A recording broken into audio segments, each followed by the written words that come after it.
The vaccine is coming out soon. I won't be talking about it, but I will tell you about the company behind it.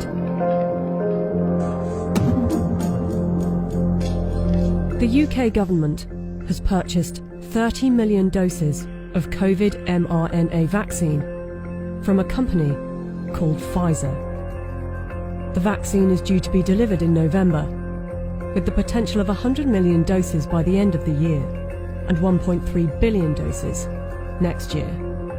News just out. Pfizer says it could be ready to apply for emergency use authorization for its COVID-19 vaccine candidate by late November.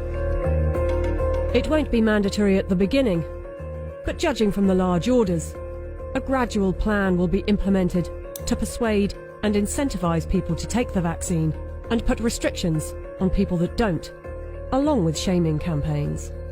I want to tell them that their decision, they need to understand, will not affect only their lives, which at the end of the day, it is their judgment, but will affect the lives of others. Because if they don't vaccinate, they will become the weak link that will allow this virus to replicate. Some will say that this is conspiracy theory, so let's just stick to the facts. The government trusted Pfizer to vaccinate the British people, so it's logical to want to inquire into the company's track record in safety and ethics. After all, they must be trustworthy in fighting for humanity, right?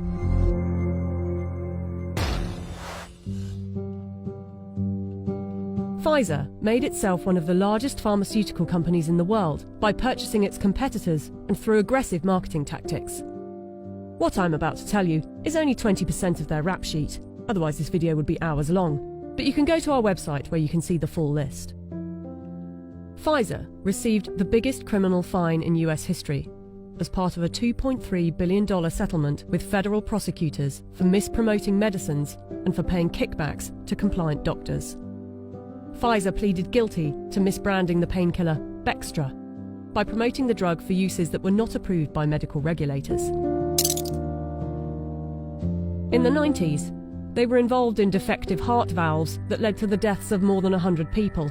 The company had deliberately misled regulators about the hazards. The company agreed to pay $10.75 million to settle Justice Department charges.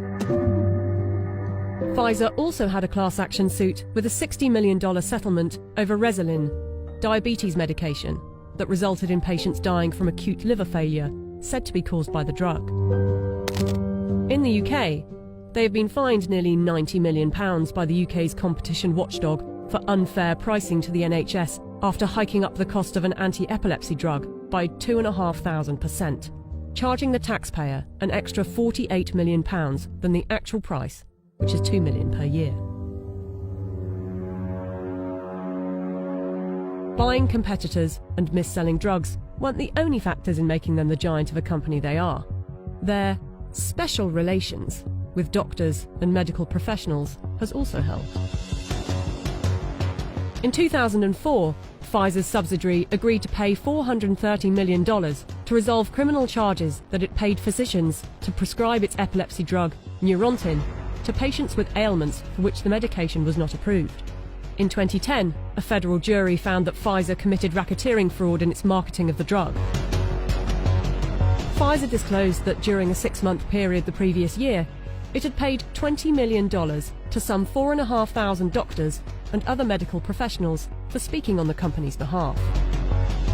In 2012, the US Securities and Exchange Commission announced that it had reached a $45 million settlement with Pfizer to resolve charges that its subsidiaries had bribed overseas doctors and other healthcare professionals to increase foreign sales. But some of you might say they are a business and they don't get to make billions a year by not being competitive. They're still trying to help humanity.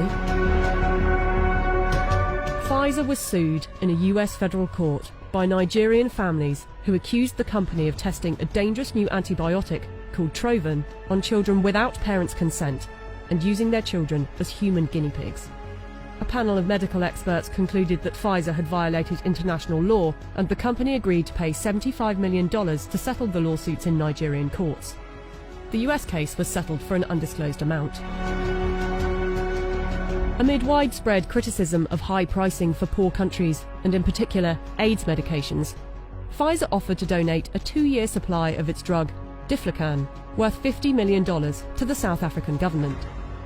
Yet in 2003, Pfizer backed away from the company's plan to license its AIDS drug for low-cost distribution in poor countries. The list goes on. I don't want to bore you with it. But ask yourself, if it was a car manufacturer, would you buy a car from them? We plan to honor our history, and we will only bring to the world a vaccine that has been proven safe and efficacious. If Pfizer is trustworthy enough to be given one of the keys to vaccinate the population with something that was knocked up in a few months, and with such a track record for safety and ethics, I know what I think. Do you?